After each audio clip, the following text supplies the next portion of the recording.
오늘 우리에게 주시는 하나님의 말씀은 사도행전 10장 1절에서 23절까지 말씀입니다. 사도행전 10장 1절에서 23절까지의 말씀, 좀 긴 말씀입니다. 저와 여러분들이 함께 교독하면서 읽겠습니다. 제가 먼저 1절 읽고 여러분들이 다음 절 한 절 읽어주시면 되겠습니다. 가이사랴에 고넬료라 하는 사람이 있으니 이달리아 부대라 하는 군대의 백부장이라.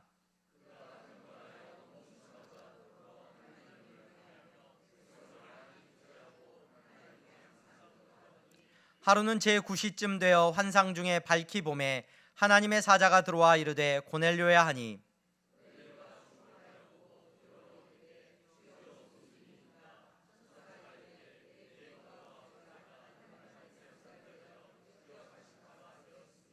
네가 지금 사람들을 요바에 보내어 베드로라 하는 시몬을 청하라.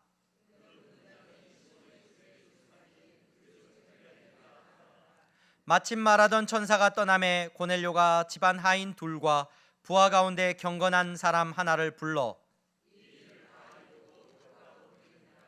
이튿날 그들이 길을 가다가 그 성에 가까이 갔을 그때에 베드로가 기도하려고 지붕에 올라가니 그 시각은 제6시더라.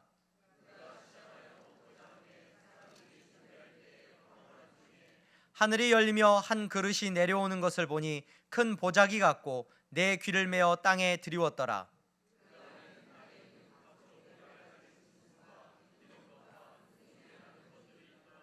또 소리가 있으되 베드로야 일어나 잡아먹어라 하거늘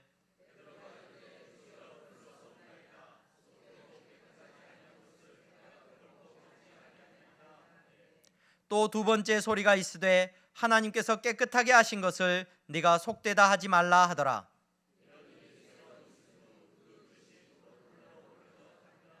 베드로가 본 바 환상이 무슨 뜻인지 속으로 의아해하더니 마침 고넬료가 보낸 사람들이 시몬의 집을 찾아 문 밖에 서서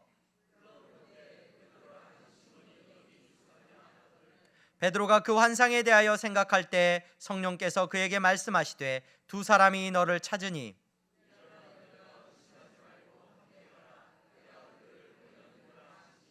베드로가 내려가 그 사람들을 보고 이르되 내가 곧 너희가 찾는 사람인데 너희가 무슨 일로 왔느냐.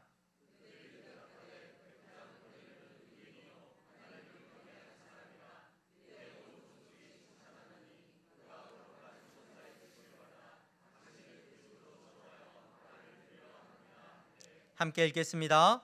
베드로가 불러들여 유숙하게 아니라 이튿날 일어나 그들과 함께 갈새 요바에서 온 어떤 형제들도 함께 가니라. 아멘. 이 시간 샤론 찬양대 하나님 앞에 찬양하겠습니다.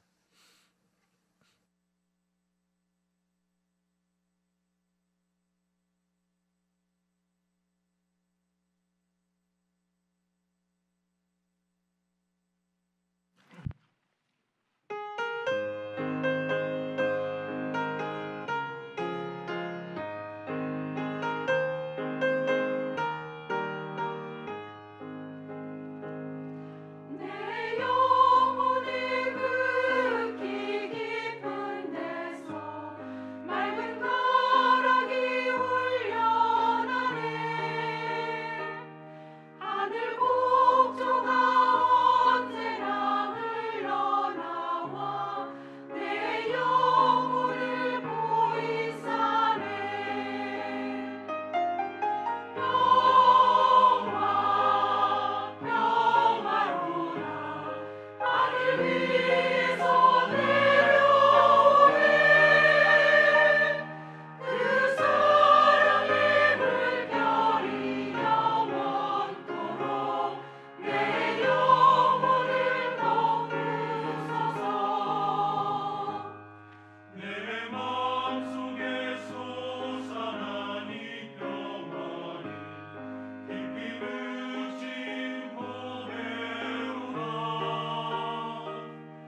박수로 하나님 앞에 영광 올려드립니다. 감사합니다. 교회 소식 먼저 전하겠습니다. 오늘 예배의 자리에 나오신 여러분 모두를 환영합니다. 등록을 원하시는 분들은 안내하시는 분들에게 말씀하시면 도와드리도록 하겠습니다. 오늘부터 주일 3부 예배가 오후 1시에 드려집니다. 우리 청년들과 또 봉사로 인하여서 예배에 참석하지 못하시는 우리 교육부서 선생님들 또 그리고 시간적으로 여유가 이렇게 1시에 되시는 분들을 위하여서 1시에 예배가 드려지게 됩니다.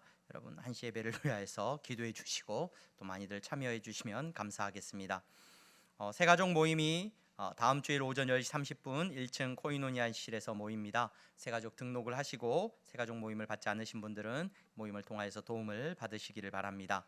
신앙성장반은 12월 10일 수요일 오전 10시에 있습니다. MIP 전체 기도 모임이 오늘 오후 2시 10분에 있습니다. 이렇게 조별 모임은 먼저 시작을 하게 되고요. 전체 기도 모임은 오후 2시 10분에 예배 마친 후에 모임을 갖습니다. 우리 기도하는 엄마들 뿐만 아니라 또 기도하기를 원하시는 모든 부모님들 함께 참여하셔서 기도하실 수 있기를 바랍니다. 향동 전도대와 교회 청소를 기억해 주시고 학습 세례 교육이 본 예배 후에 잠시 모임을 갖습니다. 다음 주일에는 예배 후에 학습 세례 문답식이 있습니다. 기억을 하시고요. 12월 21일 주일로 되어 있는데 21일 날은 우리 주일학교 학생들이 아마 성탄 발표하는 시간들이 있을 것 같아요. 그래서 25일 성탄 주일날 성탄절날 학습 세례식을 거행하도록 하겠습니다. 사랑의 쌀 나눔은 12월 14일까지 모금하도록 하겠습니다. 많이 참여해 주시기를 바라고요. 다음 세대의 교사로 많이들 봉사해 주시기를 바랍니다. 다음 세대 교사로 봉사하시게 되면 이 시간에 예배를 드리고 이 시간에는 교육부서에서 예배를 함께 드리시고 1시 예배에 참석하시면 됩니다. 다음 세대의 교사로 여러분 많이들 지원해 주시기를 바랍니다. 우리 향동교회 안에 가장 필요한 지금 섬김과 일꾼입니다. 지난주에 우리 임성숙 성도님 교회 등록하셨습니다. 인사하셨는데요. 우리 임성숙 성도님 우리 향동교회 안에서 복되게 신앙생활 하시기를 바랍니다. 우리 옆에 분들 보면서 인사하겠습니다. 잘 나오셨습니다.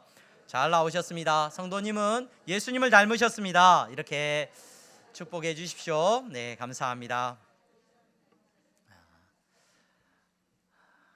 오늘 사도행전 말씀을 함께 읽었습니다. 사도행전 말씀 계속해서 읽어가고 있습니다. 오늘 사도행전 10장의 말씀을 읽었는데요. 사도행전 10장에 나와 있는 고넬료라고 하는 인물과 이제 베드로가 만나게 되는 그 장면을 저와 여러분들이 함께 읽고 잠시 살펴보고자 합니다. 고넬료라고 하는 인물이 가이사랴라고 하는 지역에 지금 거주하고 있다라고 성경이 말을 하고 있습니다. 가이사랴는 지난주에 우리가 살펴보았던 베드로가 움직였던 그리고 베드로가 머물렀던 요빠라고 하는 지중해 연안에 있는 한 도시로부터서 조금 위로 올라가면 해안을 끼고 위로 올라가면 만날 수 있는 이 도시입니다. 오늘날 여러분들이 그 도시를 여행하게 되면 오늘날에는 그렇게 도시화되어 있지는 않고 관광지로 유적지로 여러분들이 방문을 할 수가 있습니다. 근데 이 도시가 다른 도시들하고는 조금 달랐던 그 당시에는 조금 달랐던 도시였습니다. 왜냐하면 이곳을 세운 사람이 누구냐면, 만든 사람이 누구냐면 헤롯 대왕이 이 가이사랴라고 하는 도시를 만들었어요. 지중해 연안에. 누구에게 바치는 도시였냐면 가이사랴에게 바치는 도시예요. 당시에 로마의 황제 가이사랴에게 이렇게 바치는 이 왕의 도시로, 아우구스투스에게 바치는 왕의 도시로 어떻게 보면 신도시죠. 신도시를 만들었는데, 이 가이사랴는 그 당시 유대 사회에서 굉장히 중요한 도시였습니다.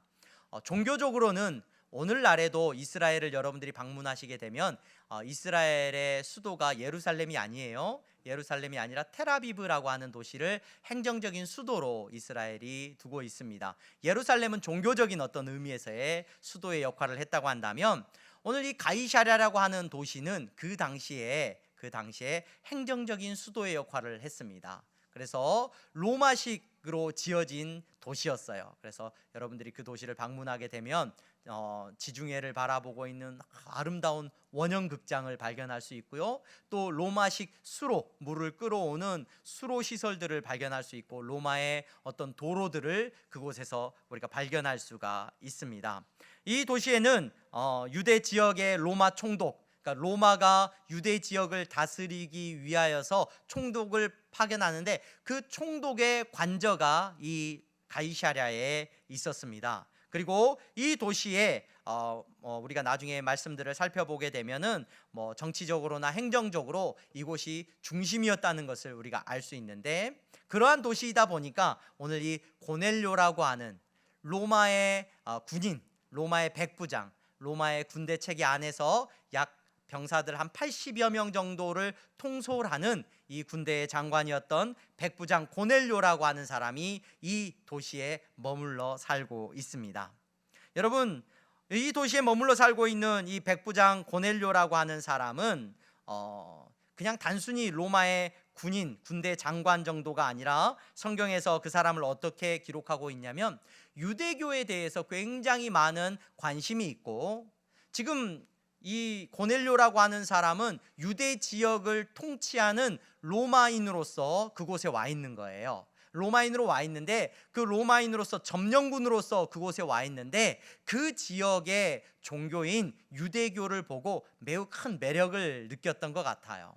그래서 그 당시에 이처럼 이방인이면서 유대교의 매력을 가졌던 사람들을 성경에서 종종 만나볼 수가 있는데, 이 사람들을 경건한 자들이라고 부르기도 합니다. 근데 이 고넬료라고 하는 인물도 그러한 인물이었던 것 같아요. 그래서 이 고넬료라고 하는 인물이 유대교에 대해서 깊은 관심을 가지고 호감을 가지고 있고, 유대인들이 믿고 있었던 유일신 여호와 하나님을 그도 믿고 있었던 것 같아요. 그러면서 오늘 성경 말씀에 보면은 그가 많은 백성들을 구제했다라고 성경이 기록하고 있죠. 여러분, 유대인들에게 있어서의 구제는 단순한 구제가 아닙니다. 구제라고 하는 이 단어는요, 히브리어를 통해서 우리가 발견할 수 있는 것은 이 의로움, 의라는 단어와 이 구제라는 단어를 이스라엘 사람들은 거의 동일한 것으로 여겼어요.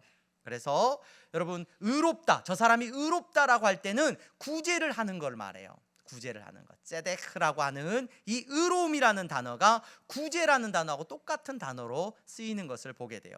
그러니까 오늘 우리가 읽은 이 본문에 이 고넬료라고 하는 사람이 구제를 많이 했다는 것은 유대인의 율법 안에서 그는 의로운 사람이라는 거예요. 유대인의 율법을 온전히 지킴으로 의로움을 이루기 위하여서 애쓰면서 살아가고 있었던 사람이 바로 이 고넬료라고 하는 사람이었다는 겁니다. 그런데 이 사람은 여러분 안타깝죠. 성경에 나오는 이 경건한 사람들은 안타깝습니다. 왜냐하면 유대인의 율법은 그들에게 만족감을 주고 그들의 어떤 삶의 평안함을, 마음의 평안함을 줄 수 있을지는 모르지만, 여러분, 그렇다고 해서 그들이 유대인이 될 수는 없어요. 그 사람들이 구원받은 하나님 나라의 백성이 될 수는 없다는 말입니다. 여러분, 어쩌면 이 사람은 로마의 군인이기 때문에 유대인들이 그렇게 기다리던 메시아, 유대인을 구원하고 유대 나라를 부흥시킬 메시아가 온다면 어쩌면 이 고넬료라고 하는 사람은 제거돼야 되는 적국의 그냥 군인일 뿐입니다. 그런 안타까움을 가지고 있는 이 고넬료가 오늘 우리가 읽은 본문에 이제 누구를 만나게 돼요? 베드로라고 하는 예수님의 제자를 만나게 되죠. 그리고 그 베드로를 통하여서 이제 진짜 하나님 나라의 백성이 되어지게 되는 역사가 오늘 일어나게 되는 것을 우리는 이제 보게 됩니다. 오늘 이 본문의 말씀을 통하여서 여러분, 저와 여러분들은 교회와 성도의 모습을 통하여서 오늘 우리의 모습을 다시 한번 깊이 살펴볼 수 있기를 소망합니다. 먼저 우리가 생각해 볼 것은, 여러분, 이 본문에 나와 있는 이 고넬료라고 하는 사람과 베드로가 만나게 되는 이 만남이 누구의 계획인가, 누구의 뜻인가를 먼저 생각을 해보게 됩니다. 여러분, 고넬료를 만나게 되는 것, 베드로가 만나게 되는 것이 베드로의 뜻인가요? 아니죠. 베드로의 뜻도 베드로의 계획도 아닙니다. 아니면 베드로를 파송하고 있는 예루살렘 교회의 어떤 큰 그림 안에서 이 고넬료라고 하는 사람이 베드로를 만나게 됐나요? 아닙니다. 아니면 열심히 기도하고 열심히 구제를 하고 의로움을 정말로 추구했던 이 고넬료라고 하는 인물이 베드로라는 사람을 만나고 베드로라는 사람을 통해서 내가 예수를 믿어야 되겠다, 그런 뜻을 가지고 있었습니까? 전혀 그렇지 않습니다. 오늘 우리가 읽은 이 본문에 나오는 이 사건은 누구의 뜻이냐? 하나님의 뜻이고 하나님의 의지라는 것을 저와 여러분들은 보게 됩니다. 여러분, 사도행전을 읽으면서 제가 여러분들에게 반복적으로 말씀드리는 것, 이 사도행전에 나와 있는 여러 사건들은 뭐 사도 바울의 뜻, 사도 바울의 의지, 아니면 제자들의 어떤 뜻이나 제자들의 의지가 아니라 누구의 뜻과 누구의 의지예요? 성령 하나님의 뜻과 성령 하나님의 의지라는 것을 오늘 성경을 통해서 우리는 발견할 수가 있습니다.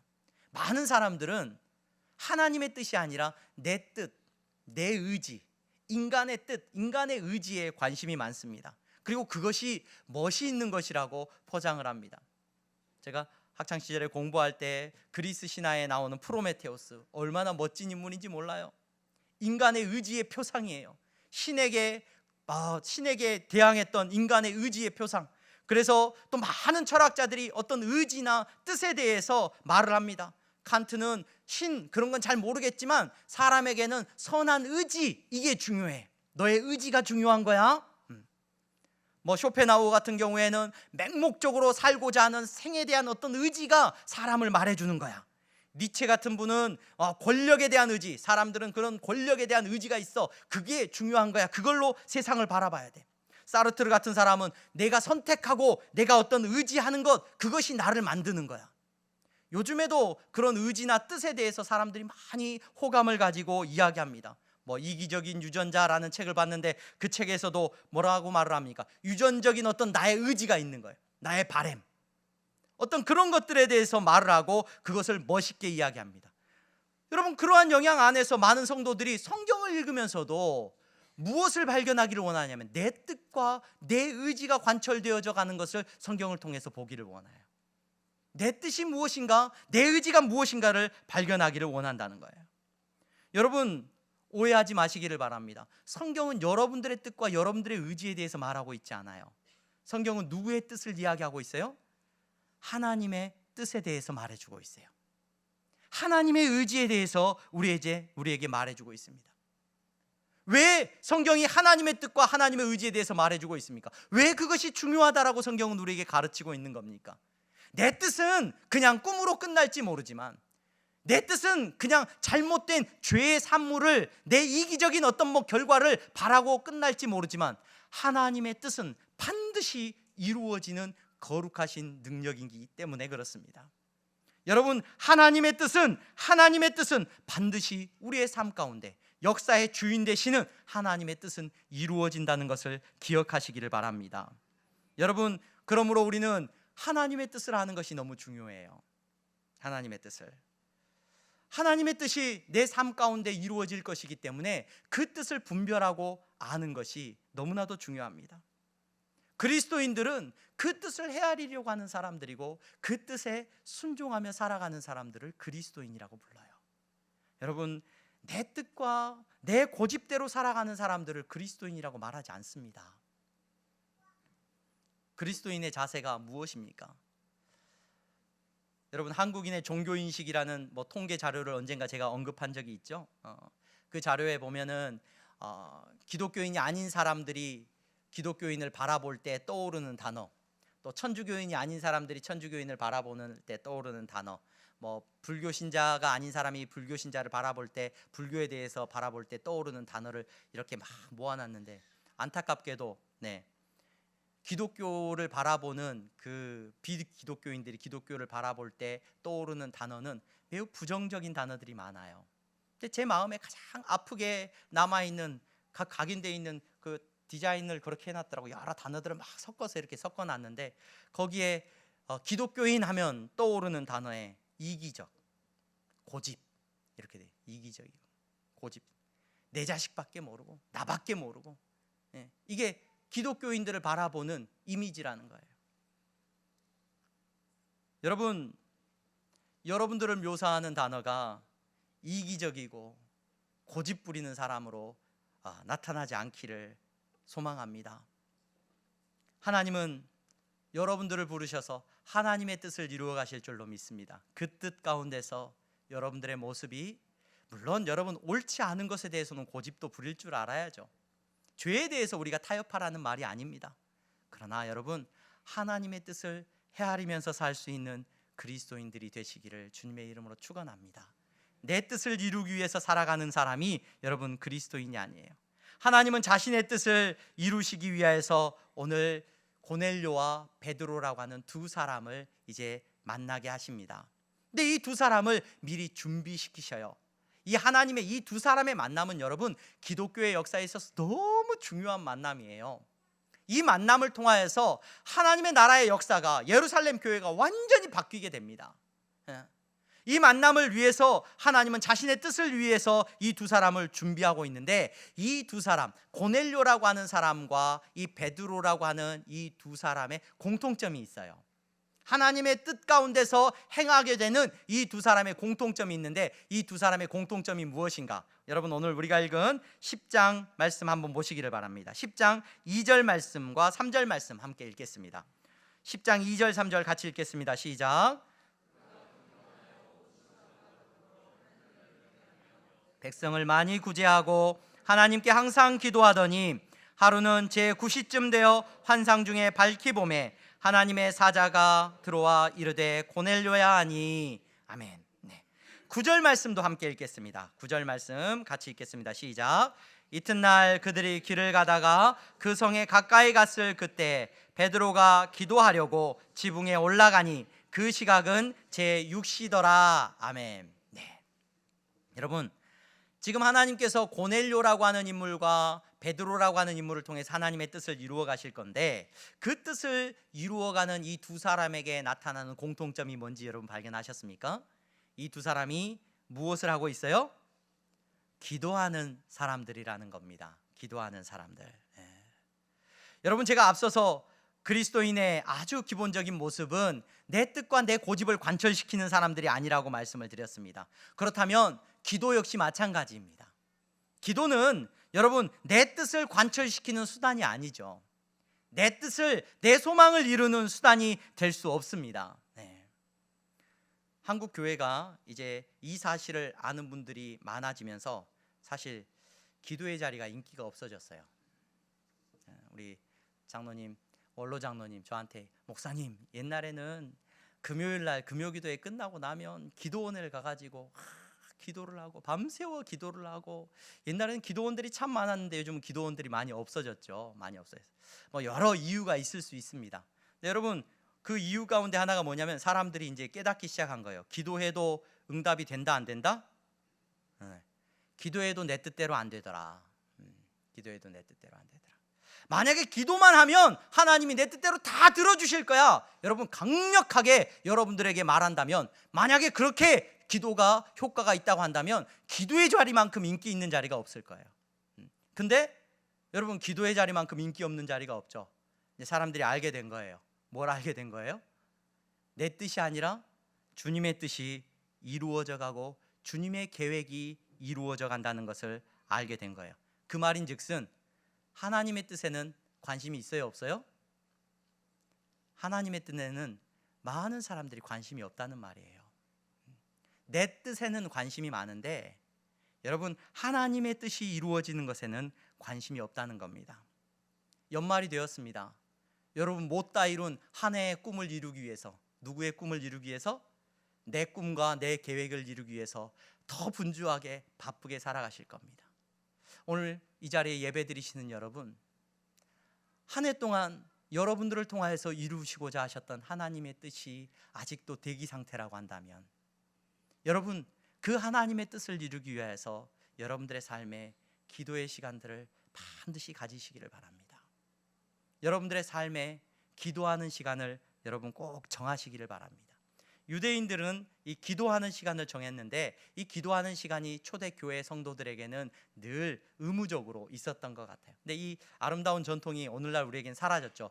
오히려 이슬람 사람들에게 남아있는 것 같아요. 하루에 5번 기도하는 전통이 남아있는데, 여러분들의 삶 속에서 기도를 통하여서 하나님 앞에 나아가시기를 바랍니다. 기도하는 사람들에게 하나님은 자신의 뜻을 알리시고요, 기도하는 사람들을 통하여서 자신의 뜻을 이루어 가십니다. 하나님은 하나님의 뜻을 이루어 가실 것인데, 어떤 사람을 통하여서 이루어 가시느냐? 기도하는 성도를 통하여서 이루어 가신다는 것을 기억하시기를 바랍니다. 여러분, 다시 말하면 기도하지 않고는 하나님의 뜻을 알 수도 없고요, 기도하지 않고는 하나님의 뜻 가운데 순종할 수도 없습니다.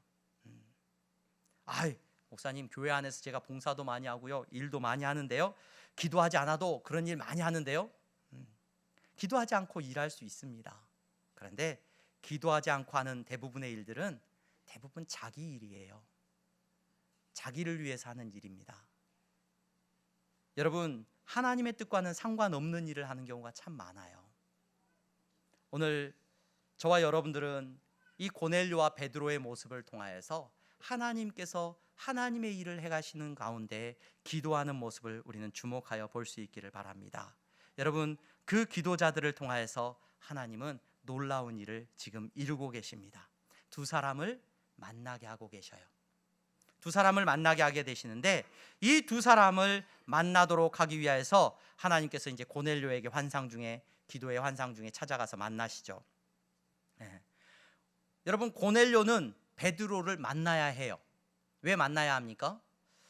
이 고넬료가 아무리 율법을 잘 지키고 자기의 의로움을 쌓아간다고 할지라도 고넬료에게 구원이 임할 리가 없어요. 이 고넬료는 베드로를 통하여서 예수님을 만나야 되고 예수 그리스도를 믿어야 되는 거예요. 그래서 하나님은 고넬료에게 이 베드로라고 하는 사람을 붙여주신 거야. 그래, 고넬료를 구원하시기 위해서 하나님이 베드로를 보내셨구나. 그래, 베드로가 이제 어쩔 수 없이 희생하면서 고넬료를 만나겠구나. 네, 맞습니다. 그런데 이 만남은 고넬료만을 위한 것도 아니에요. 누구를 위한 거예요? 또 동시에 베드로를 위한 거예요. 여러분, 베드로는 고넬료를 만나야 됩니다. 예수님의 제자로서 어쩌면 교회 안에 큰 영향력을 끼치고 있는 교회의 큰 지도자였어요. 하지만 이 베드로는 고넬료를 만나야 자기의 아주 잘못된 생각이 깨어지게 돼요. 그리고 이 고넬료를 만나서 하나님의 일하심을 보게 되어질 때 그는 예루살렘 교회 전체를 바꾸게 되는 놀라운 일을 할 수 있게 되는 줄로 압니다. 여러분, 이 두 사람은 서로를 위해서 꼭 만나야 되는 사람인 거예요. 오늘 예배 자리에 나오신 여러분, 오늘 저와 여러분들의 만남이 하나님의 뜻인 줄로 믿으십니까? 우리의 만남을 통하여서 하나님의 뜻이 이루어지는 줄로 믿으시기를 바랍니다. 하나님은 우리를 서로 만나게 하셨어요. 아내하고 제가 가끔 속상한 일이 있거나 싸우거나 그러면 농담처럼 이런 말을 합니다. 하나님이 당신을 더 사랑한 것 같아? 아니면 나를 더 사랑한 것 같아? 물어봐요. 그래서 기분이 나쁠 때는 제가 그렇게 말하죠. 하나님이 참 당신을 많이 사랑하셨지, 이렇게 말. 아내는 저를 보고 누가 더 사랑했대요? 하나님이 참 당신을 불쌍히 여기셨지, 이렇게 말을 합니다. 여러분, 오늘 향동교회 나오신 여러분, 누가 하나님이 더 사랑하셨어요? 저와 여러분들 가운데? 우리 모두를 사랑하신 줄로 믿습니다. 우리 모두를 사랑하셔서 저와 여러분들을 만나게 하신 줄로 믿습니다. 여러분, 이 만남을 통하여서 여러분, 고넬료는 예수님을 만나고 구원을 얻죠. 여러분, 이 만남을 통하여서 베드로와 예루살렘 교회와 모든 성도들은 성령의 능력이 무엇인지, 하나님의 뜻이 무엇인지를 깨달아 알게 되는 줄로 믿습니다.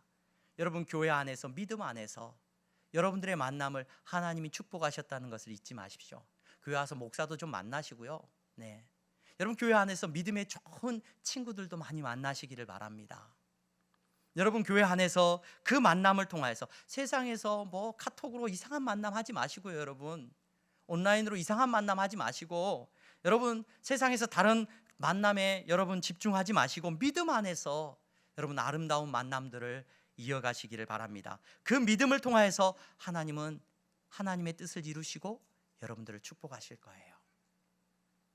물론 혼자 외롭게 있어야 될 때도 있습니다. 그러나 여러분 우리는 함께 이 믿음의 길을 걸어가는 사람들로 우리를 만나게 하셨어요. 군대 다녀오신 분들, 남자분들 훈련소에서 힘들게 훈련을 받지 않습니까? 또 막 군대에서 훈련을 받습니다. 근데 혼자 받으라고 한다면 못 할 거예요. 그런데 함께 하는 거예요. 함께 갈 때 저와 여러분들이 이 믿음의 길을 끝까지 걸어가게 될 줄로 믿으시기를 바랍니다. 교회는 그런 곳입니다. 교회는 뭐 다른 곳이 아니라 교회는 함께 이 믿음의 길을 걸어가는 사람들이 서로의 손을 붙잡아 주는 곳이 교회인 줄로 믿으시기를 바랍니다. 그런데 여러분 이 만남이 편하고 행복하고 즐거운 만남이면 참 좋겠는데 이 만남이 그렇게 유쾌한 만남이 아니에요. 그래서 이 만남을 위해서 하나님이 두 사람을 미리 준비시키셔요. 그 준비시키시는데 먼저 고넬료를 준비시키십니다. 고넬료를 어떻게 준비시키셔요? 고넬료는 여러분 지금 이곳에 왜 와 있어요? 로마의 군대 장관으로 와 있는 거예요. 이 유대 땅에 사는 사람들은 어쩌면 자기보다 낮은 사람들이에요. 여러분 군대 장관이 누구의 명령을 듣습니까? 자기보다 높은 상관의 말을 들어요.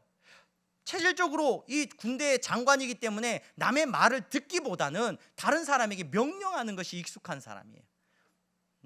목사의 위치에 있다 보니까 본의 아니게 여러분들에게 설교를 많이 하게 돼요. 그래서 집에서도 가끔 착각을 해요. 제가 목사인 줄을 착각합니다. 그래서 자녀들에게 자꾸 설교를 하려고 해요. 그러다 보니까 자녀들이 설교를 안 듣고 싶어 하죠. 네. 그래서 집에서는 꼭 제가 제 스스로에게 아빠다라는 생각을 하고 살아가려고 노력을 합니다. 학교에서 아이들을 가르치는 선생님들, 우리 뭐 유치원 선생님들이나 학교 선생님들을 보면은 말투에서 그게 느껴져요. 집에서도 누구를 만나도 항상 누군가를 대할 때 이렇게 그런 모습들이 드러나지 않습니까? 고넬료라고 하는 사람도 군대의 장관으로서 항상 피지배 민족에 대한 어떤 우월감도 있었을 것이고 누군가의 말을 듣기보다는 명령하는 사람이었을 것입니다. 뿐만 아니라 그는 생각을 해보니까 유대인들이 가지고 있는 유일신 사상, 그 당시에 로마나 그리스 문화권에 있었던 사람들은 다신교적인 문화에 사로잡혀 있었는데, 그리고 도덕적으로 매우 오염된 그와 같은 삶의 태도였는데, 이 사람은 판단해보고 아무래도 유일신이 맞는 것 같아. 그래서 스스로 지혜롭게 유일신인 여호와를 믿기로 하고 또 그 율법에 따라서 자기의 의로움을 쌓아가는 그와 같은 멋있는 사람이에요. 근데 이 사람이 누구의 말을 듣는다? 여러분 힘든 일이라는 거예요. 또 뿐만 아니라 베드로라고 하는 사람은 유대인이고 오늘 본문에 보니까 무두장이의 집에 머물러 있어요. 무두장이라고 하는 사람은 가죽을 세공하는 사람인데 그 사회 속에서 무두장이의 위치 자체는 아주 천한 직업입니다. 아주 낮은 위치에 있는 사람이에요. 근데 그 사람을 데리고 오라고 오늘 환상 가운데 이 고넬료가 천사를 만나게 됩니다. 이 작업을 했기 때문에 고넬료가 베드로를 찾아가게 되는 거죠. 자, 그 다음에 베드로를 준비시키셔요. 베드로를 준비시키는데 베드로가 기도 중에 또 환상을 봅니다. 근데 하늘에서부터 보자기 같은 그릇이 내려오는데 그 그릇에 짐승들이 담겨져 있는데 유대인들이 절대 먹지 않는 짐승들, 부정하다고 여겨지는 짐승들, 뭐 돼지든지 또는 뭐 사반이든지 뭐 낙타든지 하는 그런 짐승들, 또는 뭐 맹금류 새들이든지 이런 것들을 그릇에 담아서 하나님께서 내려오는 환상을 보여주시고 이것들을 잡아먹으라 그러는 거예요. 베드로가 뭐라고 합니까? 저는 그런 더러운 음식은 안 먹습니다. 근데 베드로에게는 몇 번이나 환상을 보여주시냐면 몇 번 보여주셔요? 3번 보여주셔요. 제가 이 말씀을 읽으면서 회개를 많이 했어요. 하나님이 준비를 시키실 때 제일 말 안 듣는 사람이 누구냐? 어쩌면 이 초대교회 안에 제일 믿음 좋다는 사람이 누구예요? 베드로예요. 베드로는 한 번으로 말을 안 들어요. 주로 3번 정도는 이게 요구가 나가야 돼. 이 고넬료라고 하는 사람은 한 번 다 환상 보여주고 끝나거든요. 근데 베드로는 한 번으로 안 돼. 세 번. 세 번 정도 이렇게 보여주신 다음에 준비를 해요. 내 직분이 교회 안에서 좀 있다. 하나님께서 쓰시기 위해서는 그래요. 한 세네 번 쓰실 겁니다. 한번 깨뜨리시기에 작업을 많이 하실 거예요. 내가 아무 직분도 없고 성도다. 여러분들 한 번만 해도 말 잘 들으실 거예요, 아마. 근데 교회 좀 오래 다니면 말씀이 아무리 들려줘도 안 깨져요.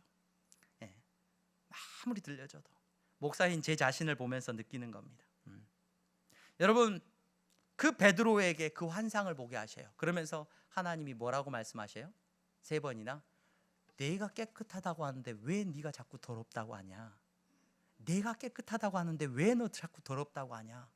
내가 깨끗하다고 하는데 왜 너 자꾸 더럽다고 하냐? 세 번이나 베드로에게 환상을 보게 하셨습니다. 여러분, 베드로가 이방인 이 군대 장관 고넬료를 만나는 일은 쉬운 일이 아니에요. 매우 불편한 일이에요. 유대인들은 이방인들하고의 접촉을 극도로 꺼립니다. 왜냐하면 이방인과 만나게 되면 부정한 사람이 돼요. 율법에 따라서 부정한 사람이 되게 되면 다시 깨끗한 사람이 되기까지 굉장히 오랜 시간이 걸리고 굉장히 번거로운 일이에요. 뿐만 아니라 이방인들과 함께 머물러 있다는 것은 다른 유대인들에게 있어서 비난의 대상이 됩니다. 그러므로 베드로는 웬만하면 특별한 일이 아니고는 그런 이방인들을 만나고자 하지도 않았을 거예요. 그런데 하나님께서는 이 베드로가 고넬료를 만나야 하기 때문에 지금 준비시키시고 이 베드로의 생각을 지금 환상 가운데서 깨뜨리고 계시는 것을 우리는 저와 여러분들은 볼 수가 있습니다. 여러분, 하나님께서 저와 여러분들을 만나게 하셨습니다. 저와 여러분들의 만남을 통하여서 하나님의 뜻이 이루어지는 줄로 믿습니다. 네, 여러분, 우리가 믿음 안에서 서로를 만나고 그 뜻 안에서 서로를 용납하기까지 여러분 쉽지 않아요. 특별히 교회 안에서는 여러분, 세상에서는 내가 안 만나고 싶은 사람 안 만나도 되죠. 근데 믿음 안에서 이 교회에 나와서의 사귐은 참 우리를 어렵게 하는 사귐들이 많이 있는 것 같아요. 그 어려움 가운데서 여러분들에게 임하시는 하나님의 뜻을 분별하여 아는 지혜가 있기를 주님의 이름으로 축원합니다. 여러분, 하나님께서는 여러분들을 만나게 하시기 위해서 미리 작업을 많이 하셨을 거예요. 이 교회에 와서 누군가를 사귀고 누군가를 만나는 그 일 가운데 여러분, 특별히 내가 많이 깨져야 돼요. 교회를 섬기는 목사가 되다 보니까 부흥하는 교회의 모습들, 또 여러 성도들의 모습들을 보지 않습니까? 근데 성도들이 모여지고 부흥하는 것은, 여러분, 부흥하는 것은 하나님의 일인 줄로 믿습니다. 그런데 부흥하기 위하여 하나님께서 그 교회를 사랑하시고 많은 성도들을 모이게 하시고 아름다운 사귐을 이루시기 위해서 하나님이 반드시 하는 작업이 하나 있어요. 그 작업은 깨시는 작업이에요. 그 교회의 성도들이 다른 누군가를 받아들일 수 있는 사람이 되도록 하나님은 완전히 깨뜨리셔요. 예루살렘 교회가 성도들을 받아들일 수 있도록 로마에 있는 성도들과 고린도에 있는 성도들과 어디 터키에 있는 성도들, 모든 성도들을 받아들일 수 있도록 하기 위해서 하나님께서는 베드로에게 환상을 보여주시고 자꾸 깨뜨리셨습니다. 그 율법이라는 그 기준을 내려놓도록 하나님께서는 철저하게 그 사람을 깨뜨려 놓으셨어요. 그런 이후에 그들은 만나게 되고 그 만남을 통하여서 하나님은 그들은 축복해 주셨습니다. 오늘 교회에 나와서 아름다운 만남을 저와 여러분들이 이루어가기를 주님의 이름으로 축원합니다. 근데 우리는 율법이라는 차별을 갖고 있지는 않아요. 그렇지 않습니까? 우리는 율법이라는 차별도 갖고 있지 않고 성경이 말하고 있는 그런 차별을 우리는 두고 있지 않은 것 같습니다. 그렇다면 이 말씀 안에서 오늘 내가 다른 사람을 만나지 못하고 다른 사람을 용납하지 못하게 하는 기준이 뭔가 한번 살펴볼 수 있는 지혜가 있어야 돼요. 내가 왜 저 사람을 품지 못하는가? 교회 안에서 어떤 사귐들이 이루어져 가는 모습들을 보게 됩니다. 많은 분들이 교제합니다. 어떤 분은 그 기준을 다양하게 우리가 찾아볼 수 있겠지만 제가 목사로서 가만히 살펴보면서 그 기준에 대해서 우리가 차별함에 대해서 생각해 볼 때 많은 그 차별함이 우리가 자본주의 사회에 살고 있다 보니까 본의 아니게 이 돈이 우리의 차별의 기준이 되는 경우가 참 많아요. 돈 많은 사람은 돈 많은 사람들하고 어울리고 싶어 해요. 가난한 사람들하고 어울리는 걸 힘들어합니다. 또 돈 없는 사람도 마찬가지예요. 돈 없는 사람, 돈 많은 사람하고 왠지 사귀면은 굉장히 기분 나빠, 싫어해. 우리의 자녀들이 좋은 친구 사귀면 좋겠죠. 좋은 친구가 뭐예요? 누구예요? 학교 가서 좋은 친구들 좀 사귀라. 돈 많은 집안 애들하고 좀 사귀라 말이지. 인생에 도움 될 만한. 우리 자녀를 좋은 고등학교 보내고 좋은 대학 보내면 주변의 친구들이 다 그런 사람들이야. 그런 친구들을 많이 사귀면 좋겠다. 교회 안에서도 좀 사귀어 보니까 저 사람은 가진 것도 없고 배운 것도 없고 나하고 수준이 안 맞아. 수준이 좀 떨어지는 동네네. 어울릴 수가 없어. 여러분 조심하셔야 돼요. 하나님이 여러분들을 사랑하시거든요. 여러분들의 만남을 통해서 하나님이 일하실 거예요. 그러면 깨셔요. 내가 돈이 많아서 돈 없는 사람 만나기 싫어하시면 하나님이요, 그 돈 많음을 부서뜨려 버릴 수도 있어요. 내가 건강하고 내가 똑똑하고 지혜로워서 나보다 연약하고 못난 사람, 도움이 필요한 사람을 못 만날 것 같으십니까? 하나님이 그 반대를 만들어 주실 수도 있어요. 여러분 교회 안에서 꼭 기억하시기를 바랍니다. 하나님은 우리에게 말씀을 통하여서, 환상이 아니라 하나님의 말씀을 통하여서 우리가 날마다 내려놓고 누구에게든지 다가가야 된다는 것을 말씀해 주고 계셔요. 누구에게든지 그리스도의 복음으로 품을 수 있어야 된다라고 성경은 말하고 있어요. 이 말씀 앞에 여러분 순종할 수 있는 저와 여러분들이 되시기를 주님의 이름으로 축원합니다. 교회는 돈도 학력도 그 사람의 인물도 그 사람이 어떤 결혼을 했느냐 안 했느냐, 무엇을 가졌느냐 가지지 못했느냐, 그 사람이 어떤 자랑거리가 있느냐 없느냐, 그것이 차별의 기준이 될 수가 없습니다. 어떤 사람이든지 여러분 우리는 그리스도 안에서 서로를 존중히 여기며 사귈 수 있는 만남을 이루어 가시기를 주님의 이름으로 축원합니다.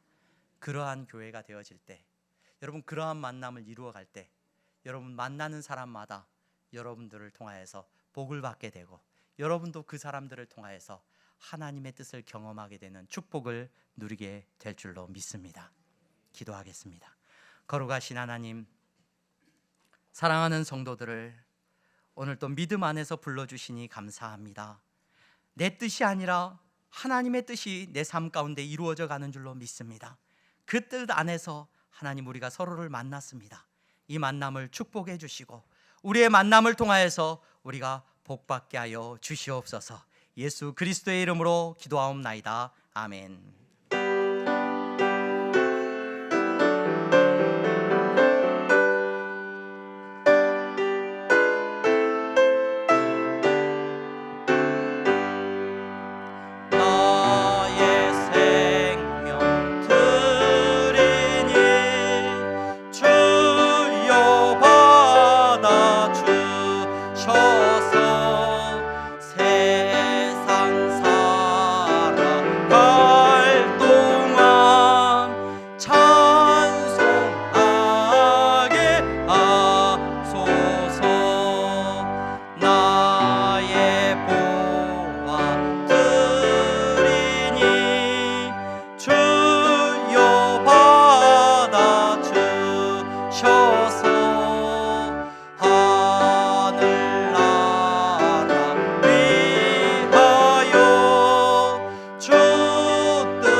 거룩하신 하나님, 이 시간 사랑하는 성도들이 하나님 앞에 예배하며 하나님 앞에 물질을 구별하여 드렸습니다. 정직한 11조와 감사의 예물을 통하여서 저들이 정말로 하나님의 뜻 가운데 살아가는 인생임을 고백하게 하시니 감사합니다. 그 뜻 안에서 이 물질을 통하여서 하나님의 나라가 우리 가운데 이루어지기를 원합니다. 이 물질을 통하여서 하나님의 복이 흘러가게 하여 주시옵소서. 아버지 하나님, 선교의 예물을 드립니다. 장학헌금을 드렸습니다. 건축헌금을 드렸습니다. 하나님의 나라를 위하여 드리는 예물입니다. 주님, 우리를 통하여서 일하시고 우리를 통하여서 하나님의 나라가 세워져 가기를 간절히 소망합니다. 나만을 위하여서 살아가는 인생이 되지 않게 않기를 소망합니다. 이기적인 내가 되지 않게 하여 주시옵소서. 아버지 하나님 말씀 앞에서 깨어지게 하시고 하나님의 나라를 위하여 섬기는 인생이 될 수 있도록 우리를 축복하여 주시옵소서. 경제적인 어려움 가운데 있는 성도들이 있습니까? 하나님 앞에 드리고 싶으나 드릴 것이 없는 성도가 있습니까? 하나님께서 더 큰 위로와 축복을 허락하여 주시옵소서. 예수 그리스도의 이름으로 기도하옵나이다. 아멘. 다 함께 일어나서 찬양하겠습니다.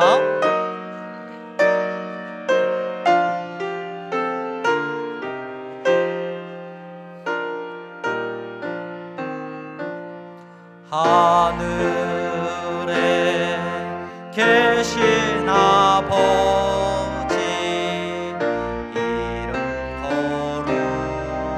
거룩하사 주님 나라 임하시고 뜻이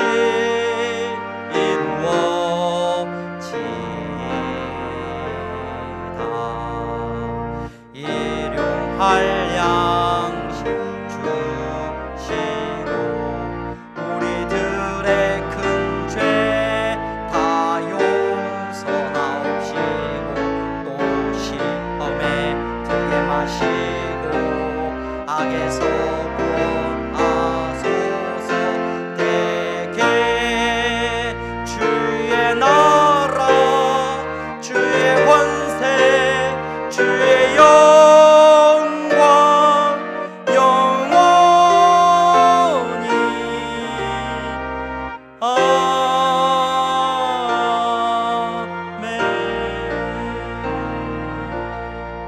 아멘.